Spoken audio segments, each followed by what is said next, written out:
noise as we introduce your 2025 Patrick and Henry men's baseball team. Now they told me to have some fun with it. They told me to have some fun with this, so I'm gonna have fun with it. All right, starting off with our manager, Brandon Naya. Number 1, Ryan Haynes, hailing from Berlin.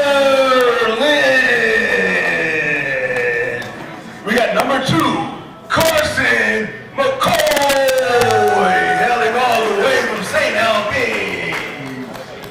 Coming from King George, sophomore, number 6, Carter Mills. From Mount Pleasant, number 7, Austin McInerney. Gotta make it all the way through. Number 8, all the way from Martinsville, hometown favorite, Lou Hayes. From Bluefield, number 9, Bryson Redman.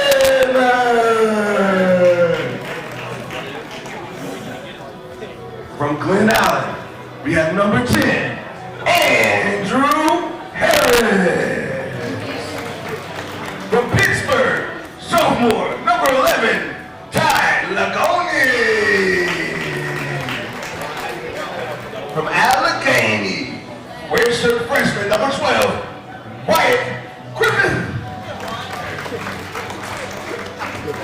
From Level Green, number 14, the sophomore, Dylan Grabowski.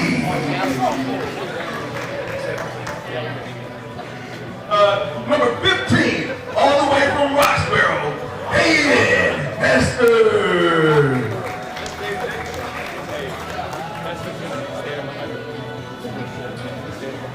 Coming from Port Mill, number 16, Brennan Helms. Also hailing from Port Mill, number 19, Brady Davenport.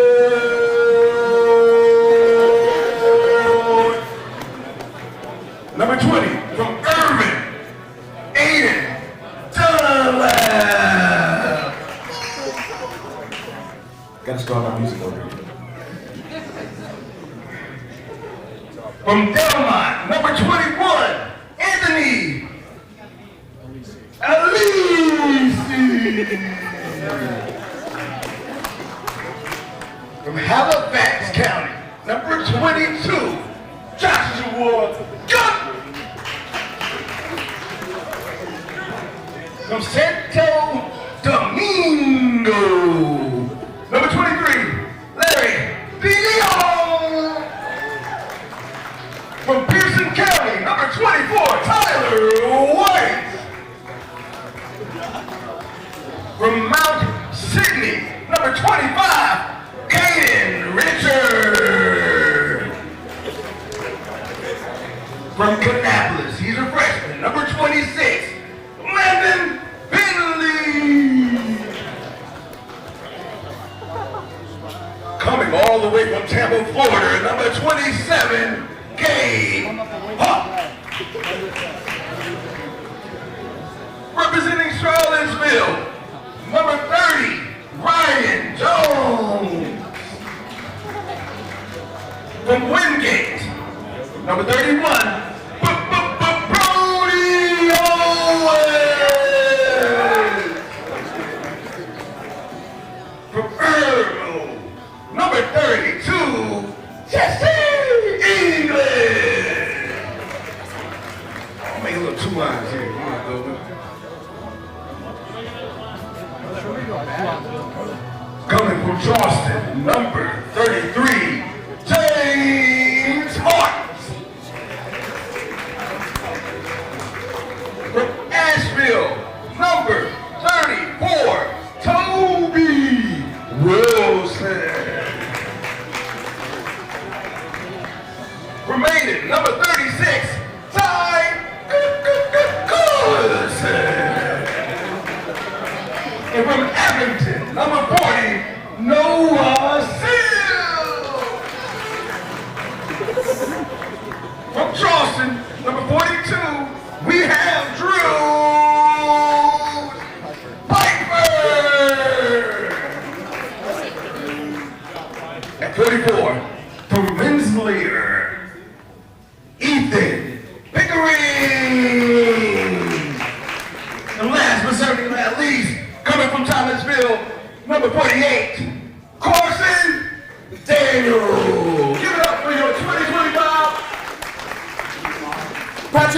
women's baseball team.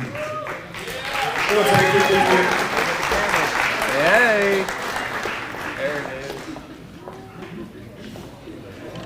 If y'all want to like act like y'all like each other and punch in and If you make one thing, I might have to make one more row.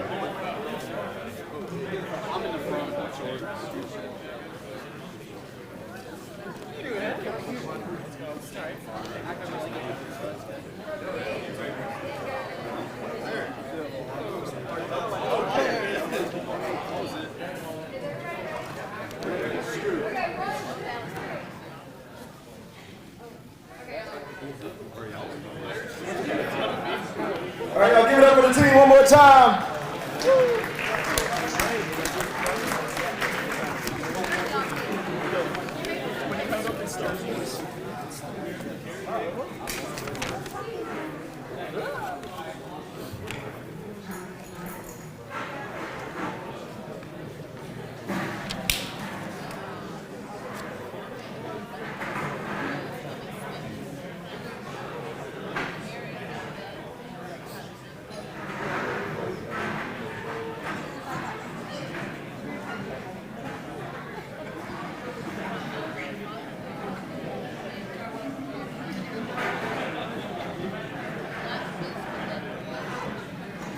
All right, you all, and just a reminder, the silent auction will close in 18 minutes. This is your opportunity to make sure you secure your prize in our silent auction.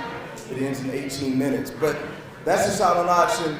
Right now, we're about to bring up an amazing guest speaker. It's not every day you get to speak with someone who is holding an Olympic gold medal in their hand. I'm talking about our guest speaker, Miss Leah Amigo, who is going to be presenting for us. She is a gold standard author and speaker. She is a three-time Olympic gold medalist with the United States softball team. She's a two-time world champion, National Softball Hall of Fame inductee, three-time national champion at the University of Arizona, three-time All-American. We have Miss Leah Amigo.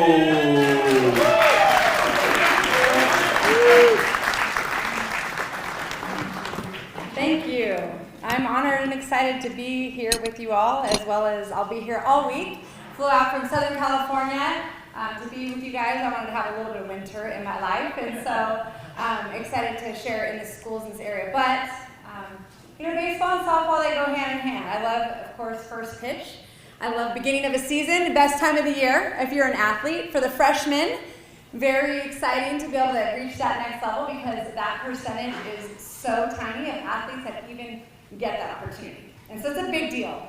And I know for some of you probably have big dreams after beyond playing here for the next 2 years and what you can do in your sport. And I'm going to tell you and encourage you through part of my story to keep those dreams high.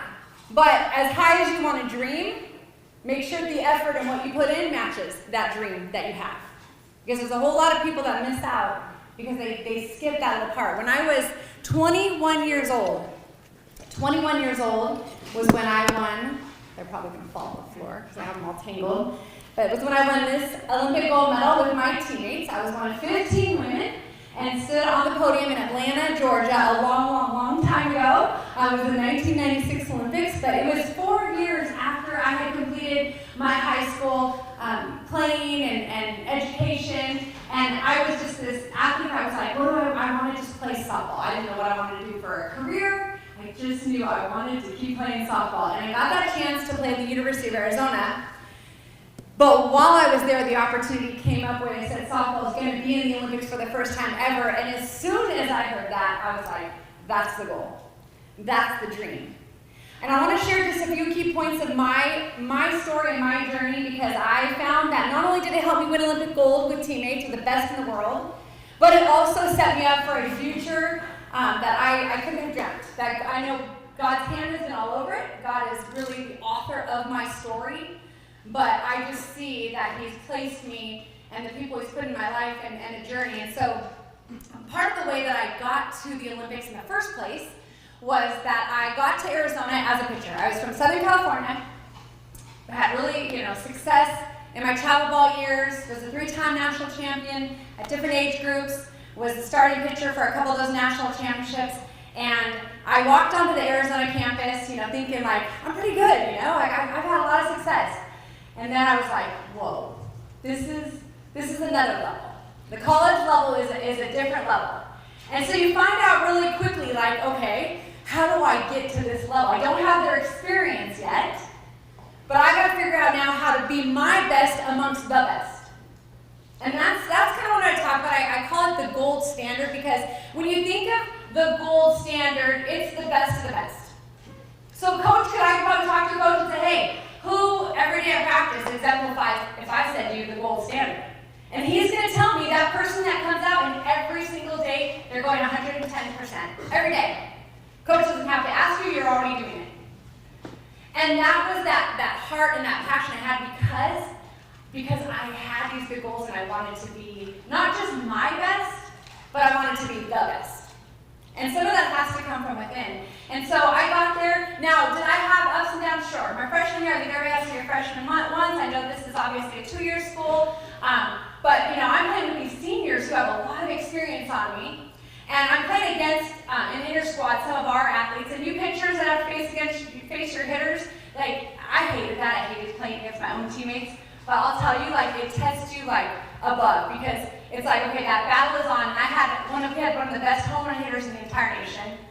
And I threw what I thought was a pretty good pitch on the lefty. I had this little screwball outside, and somehow it clearly was not outside enough, because my right-handed power hitter teammate, she hit it so far up the left field fence that I just think everything in me was deflated. And I was in Arizona. I'm from California, so I was away from home. Freshman year can be hard. But if it's been hard throughout the fall, just wait. Season, it's not hard, it's fun. It's fun, okay? You have those times, but then all of a sudden you're like, whoa, this is what I'm here for. And I remember going back to my dorm room and calling my mom and just being like, I don't know if I have what it takes to play at this level. And I really look back at that being a make it or break it moment for me. And it could have changed drastically the entire direction of my life and my future. But I thank God for a mom who encouraged me and pushed me a little bit to get and face the challenge. To face it head on and get better from it. And so what I look at throughout my entire career, winning 3 gold medals, is I feel like when you can learn to fail forward, you have what it takes to get to the next level. You cannot get to a higher level in your full potential without learning to fail forward. See, years later, as I got to the highest level on the Olympic team, I remember calling my coach after a really rough day, same thing, I'm kind of deflated again. And this is years later, I have a lot of experience. But it was a new level. And my coach said these words where he vocalized it a little bit better, but he said, Leah, your ability to succeed at the highest level is going to completely come down to how well you can handle failure and adversity. That's it. So those that can say, and here's what happens. You guys know we're here for first pitch, right? Season starts in a week. You guys have put in all the groundwork, and I'll tell you, it all will show. Those of you that put in the extra, it will show in a week. And those of you that went through the motions, it will also show. But the idea is you've put it in, first pitch, and now how quickly, because what happened is the highest level I got to, I realized that it was all about who can make the quickest adjustments. You have to start mentally. What you do physically will always be connected to the mindset. So those of you that are like, I want to be the best, but then you beat yourself up, which is most of us, as opposed to using it for motivation to say, so I looked back and I was like, I was the hardest on myself, but I realized I didn't care what kind of a bad day I was having, I was still better than the pitcher against me. And how do you use it? Do you use it for motivation? What? Every one of you right there on that team, you softball players, every one of us, when we're going up to the plate, if you're a pitcher and you're facing a hitter, every one of you has stuff going on up here, and I'm going to tell you, you can choose to either have your thoughts lift you higher, or they will limit you. It very rarely is going to stay right in the middle. They're going to lift or limit. You choose. And I was like, well, I know where I want to go. I want to go to the highest. And that worked for me. On the bad days, the idea was I'm still going to find a way to have a good bad day. Right? And I could take this into life eventually. And so I got back in. I worked my way through. Now here's the thing. We got to the Women's College World Series at the end of the year. I did not start out as a starter. I was a role player. Sometimes I was a designated hitter, sometimes I was a pitcher. They threw me a couple games in the outfield, even though I hadn't really played outfield before. I was a pitcher and a first baseman my whole life. And we got to the Women's College World Series, and by that time, my role unless coach needed me, was to come in and to be the designated hitter. I was the number 2 hitter in our lineup. We get to the championship game against the superstar UCLA Bruins. Everybody knew about them. Nobody knew about me for sure. And I got a chance with a runner on second who got on an air and moved over on a sacrifice, so don't forget to do the little things. I come up, and with an 0-2 count, bunch of foul balls, I end up getting a base hit up the middle.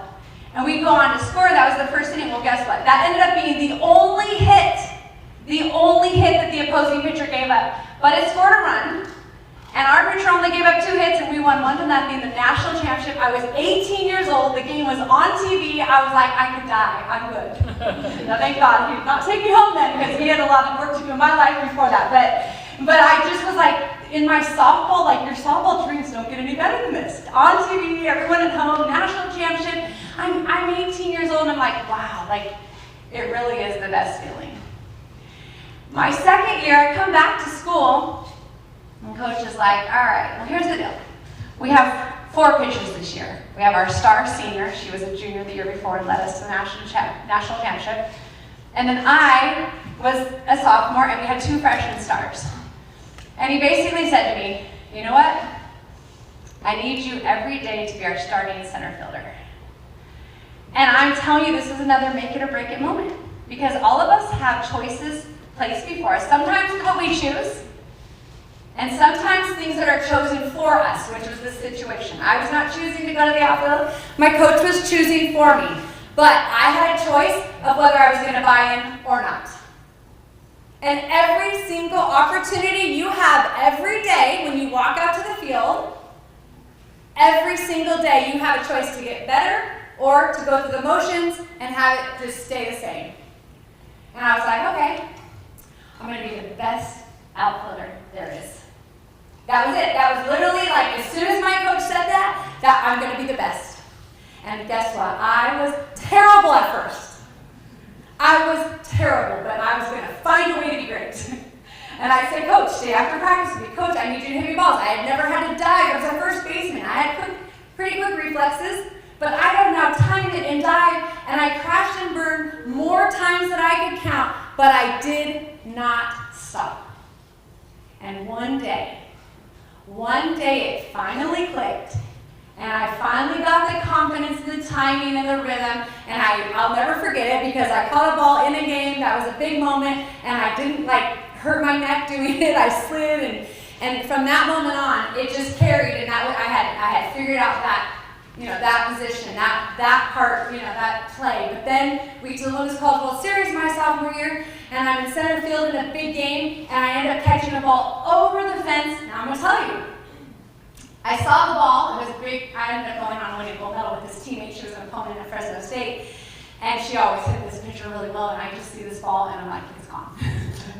It's gone, but I'm gonna try anyways. And I come back to the fence, and I could have just been like, it's gone, but I jumped, and I'm telling you, I see a picture, and even the picture, it's before the ball goes in, it kind of looks like it's not going for my glove. But somehow, I've been halfway over the fence, I catch the ball, I bring it back in. We go on to win the national championship. That same year, my sophomore year, I set the record for highest batting average. I went 9 for 12, I hit 750, and that record still holds to this day. Okay? So I say this. Nobody knew my name, but it didn't matter. Every single time I got the bat in my hand, I was there to do my job. I wanted my team to win. I wanted to win, but I wanted my team to win. And wherever coach needed me, and I had no idea that move to the outfield will be the very move that it took that 2 years later, I was on the Olympic team. The first ever Olympic team. Our youngest was an 18-year-old high school senior. 3 of us were in college, and the rest were out of college. But if I had not moved there 2 years earlier, if I had not bought in completely, okay, every day, Coach, I need you to stay after. Coach, I feel like I had a strong arm as a first baseman, but if you do not throw like an outfielder, my arm hung, so I could stay after until I perfected get in a longer arm circle, and I could throw the ball on a dime where the catcher needed it so she could make a perfect tag. The little things were the biggest things to me, and that would carry me on to 3 Olympics. And so I was able to go to the different Olympics. My first Olympics, I was a role player. Now my sophomore year that I just mentioned, when we won the national championship back-to-back, we kind of established ourselves as kind of a new team in town that was like the team to beat. We were 64-3 that year. And things had kind of turned, and we got people with the same mindset and the same passion. Because I'll tell you, you might have a number of you that are great athletes. You might have a number of you that are all about it. Like, we're the gold standard every single day. But guess what? If you don't have a team of you doing it, it doesn't matter. Because the team actually has to be on the same page. You guys have to buy in together, or it doesn't matter if half of you want it and half of you aren't really about it. Some of you might just be like, no, what's in it for me?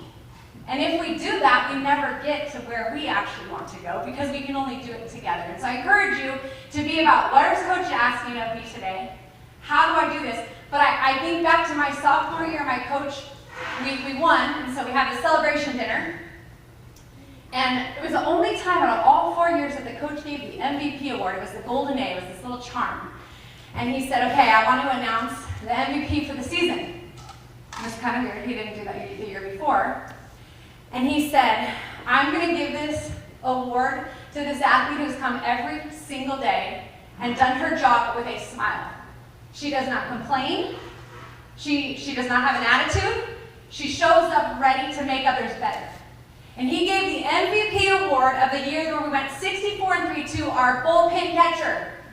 Our bullpen catcher who never got in the game, who did not step on the field for people to see her when we got into the battle at the Women's College World Series. But she was a huge part of our success.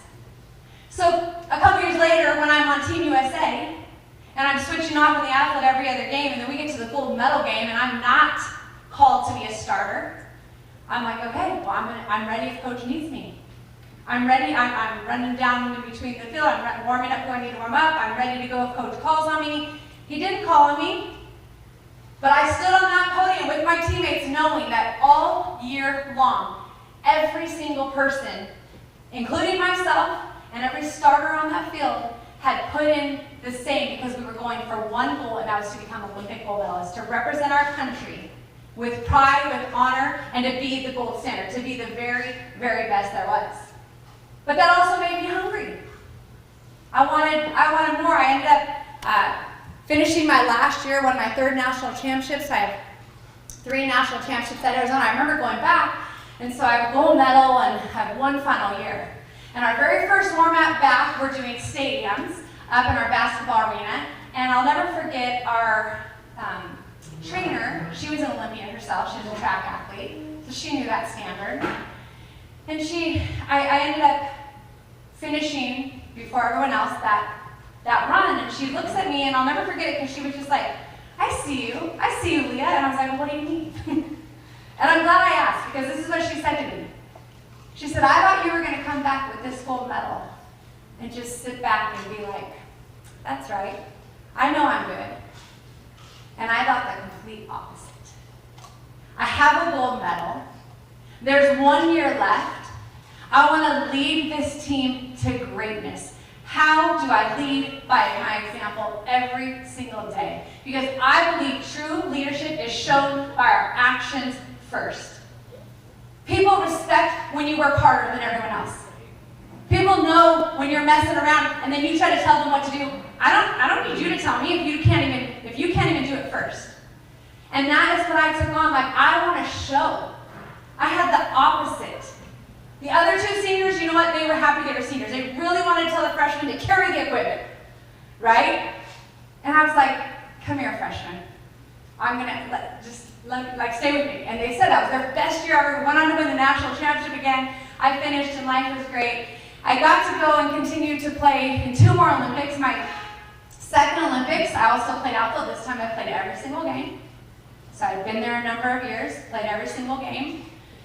We struggled a little bit. We lost 3 games in that Olympics, back to back to back. So we were actually had a 110-game win streak, set a record. All the TV cameras were on us heading into the Olympics. First 2 games we win. We're on the Today Show. They're celebrating big. and then we lose 3 games in 3 days. We set a losing record. That's never happened. At the Olympics. That's the wrong time to go home. But here's the thing.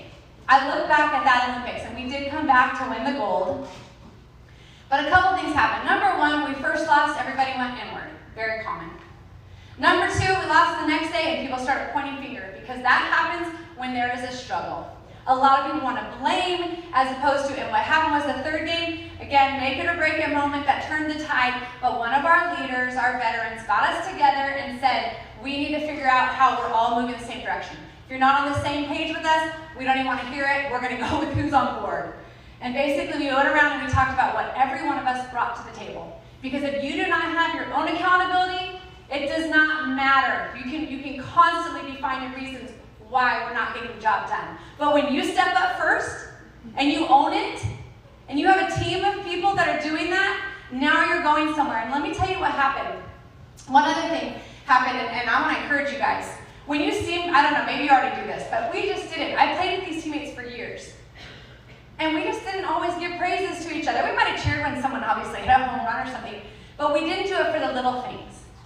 And we went around the room and we said, say something about your teammates that you know is going to happen, and you know they have your back. And I'll never forget a picture at the time as an outfielder, and she said, I know if the ball gets hit, it is not going to drop. There's no way it's dropping. And I remember as an outfielder, it was the tiniest thing, but I was like, let's go to battle. I got your back, nothing is dropping, we're winning. And we immediately started celebrating the bunt that moved someone over. We started celebrating the one hit. We ended up going on and we ended up winning, coming back and getting, and we were happy because we actually got to play each of the teams that beat us. We knocked out China. We entered the medal round at 4th place, and we had to beat China first, knocked them out. We beat Australia on their home turf. They got the bronze, and then we beat an undefeated Japan. They were undefeated. By that year, they were the hottest. All the Australians in the stands, the fans, they were all cheering for the Aussies. It was really weird. All the Aussies were cheering for the Japanese. They wanted anybody except the Americans. And we came back and we ended up winning 2-1 on an error. The outfielder in the ninth inning, I believe, dropped the ball, and we ended up winning the gold medal. We lost 2 of our games on errors. We ended up winning the gold on error. And so with that Olympics, I was reminded of just the importance of unity when you're in the middle of the struggle. Every one of you has to choose, but I'm going to tell you what happens. I really believe it's vocalizing it. And we're going to find by how we vocalize it, we find out, like, are we together or are we not? Are we blaming? Are we pointing fingers? Here's what I would encourage you guys. I know guys and girls are different. We hung out with the USA baseball team. A lot of the guys in the 2000 Olympics, they actually won gold. Tommy Lasorda was the coach. I'm from California, so Dodgers guy. It was so funny hanging out with him. But all the guys, like, their way of dealing with it was like making fun of each other, and we were like thinking as softball players, we're like, well, we'd probably be crying if they were saying stuff like that about me and how terrible I am, and it's just different ways. But here's what I will say. I don't care if you're a guy or if you're a gal, we need to call people up, not call them out. Call people up. We should have the gold standard. That should be what we're setting. There should be the excellence expectation, but I don't force that on someone. I lift you and say, let's do better. We are in this together. And my last Olympics I got to go to was 4 years later. I actually had been married in between my first 2 Olympics. I wanted to be a mom, and I still wanted to play. 4 years is, a while. And so I was like, I'm going to try to do both. So I had my son, and when he was 3 years old, I was the first mom on the Olympic team to go out there and compete when he was 3. And our team, we went to Athens, Greece, and we went 9-0. We scored 51 runs. We gave up 1. And we absolutely dominated. My college coach actually became our head coach that year. I got moved back to first base that season. I had trained after having my son and trained all year, like in the outfield to get back. And then first tournament, they're like, our first baseman had retired, and they're kind of like, hey, you think? It had been 7 years since I had played first base. And I got thrown in against Australia, who's a really, really good team. And I was like, okay, I hope from 7 years ago I'm ready. And then as soon as that tournament was over, I prepped, I prepared, and I went into that Olympics completely ready. And that Olympics to me was a reminder of the power of our preparation when it matters most. And so this is what I just want to encourage you guys. It talked about failing forward, right? But fail forward fast. Because you can fail forward, but it might take you a while to figure out what the solution is and what adjustments. But do it quick. Pitch to pitch, right? That's what we did at the highest level. Embrace change. Whatever's asked of you, buy in. Like, buy in and be all in. That's completely how I am doing that. And being the best. But here's what I feel like with my last Olympic team. We went in and all the little things we maybe overtrained, you might have even said. There was no play that was going to happen in the Olympic Games that we had not practiced and believed we had it under control. We were ready. We had a practice, or one time, I was a first baseman, we had a number of first basemen, we're practicing a bunt, we're pretending, Japan was our toughest competition, so like, okay, international tiebreaker, bunt goes down, and us first basemen are thrown over to third base. But some of our balls are here, some are out of the money, and our third baseman calls us in. It's like, timeout, coach, and she pulls us into the field, and she said, we need to be better. We need to focus right now. Like, this ball up here isn't cutting it when I have to make a tag. If the game's on the line, right now, if you guys throw 5 balls and only one of them's on the line, what do you think is going to happen when the pressure is on? Because you have to have excellence on the little things when the pressure isn't there, so that when the game comes, you are prepared. And I say this, my Olympic coach and my college coach, he said to us, one of the things about the Olympians, and he had national championship teams. This is what he said, and I encourage you guys to compete this way. He said, you could not tell at practice if they were in the Olympic gold medal game or if they were practicing. He said, everything mattered. Every swing, every throw, and guess what? Most people don't do that. Yeah. So when I did that, guess where that led me? Years later, when I have to train and I'm trying to remain elite, and I'm off by myself 10 months out of the year until I'm with my team. And all these young athletes are coming up faster and stronger and better. And I'm out at the field by myself, running my workouts, trying to beat my time, about to throw up after a workout that not one person is out there pushing me. There's no coach timing me. There's nobody cheering me on. But I know the standard in order to stay at the top. So when I do go into battle, and then other times I only had one coach and she would hit me balls and I would throw a ball when I was an outfielder to like a chair on the field. That chair is not going to reach out for me.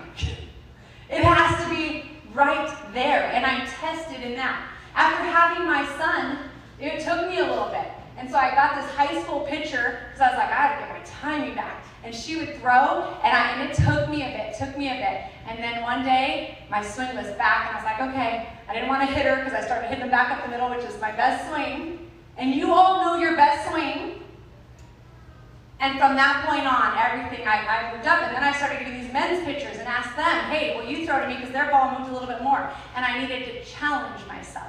And so I just say this, that if you want to stand out and stand apart, I don't know if you guys have heard of Shea Hillenbrand. Have any of you guys ever heard of Shea Hillenbrand before? Anybody? One of you, okay. Shea Hillenbrand. I heard his story recently. I actually had him on my podcast. I have a podcast called The Gold Standard with Leah Amigo. And I interviewed Olympians, pro athletes, All-Americans, and his story was so interesting because out of high school, his goal, when he was little, he said he went to a Dodger stadium, and he's like, I'm going to be on that field.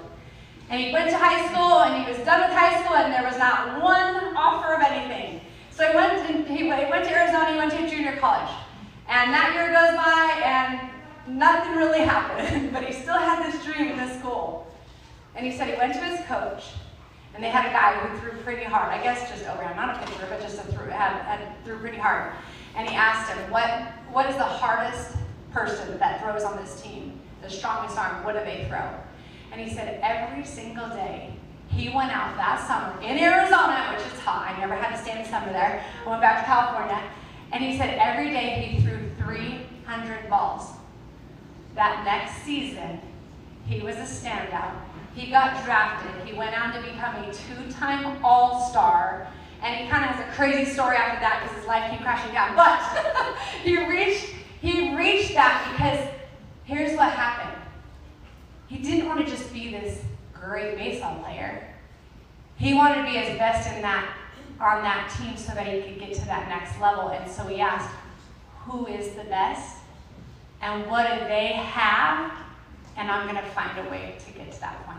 And so I just encourage you guys, as you get ready for season, individually, what is your strength? What does the best of what you put out look like? How well, if you're not a starter yet, how well are you pushing those teammates next to you? And I promise you, cheer them on. Because when you get your chance, you're going to be way more ready than if you're in there bitter and angry and mad that the coach isn't picking you yet to come up to the plate. Be ready. And you will go and you will be able to do great things. Have the mindset that it takes. And then when you step up to the action, you're going to be ready. So I encourage you guys, have the gold standard. Set that bar of excellence, because it all starts up here. It absolutely affects how we physically respond. And then eventually it affects and impacts people around us. All right? Thank you guys for having me so much. Good luck to you guys. Up at Autos by Nelson, and now we're taking it to the next level. You'll still receive double the warranty on all new vehicles, but now we're offering triple the peace of mind. With free towing up to 125 miles and no collision deductible at our body shop for any new or used vehicle. It's just one more way we're tripling up at Autos by Nelson. Do you know her?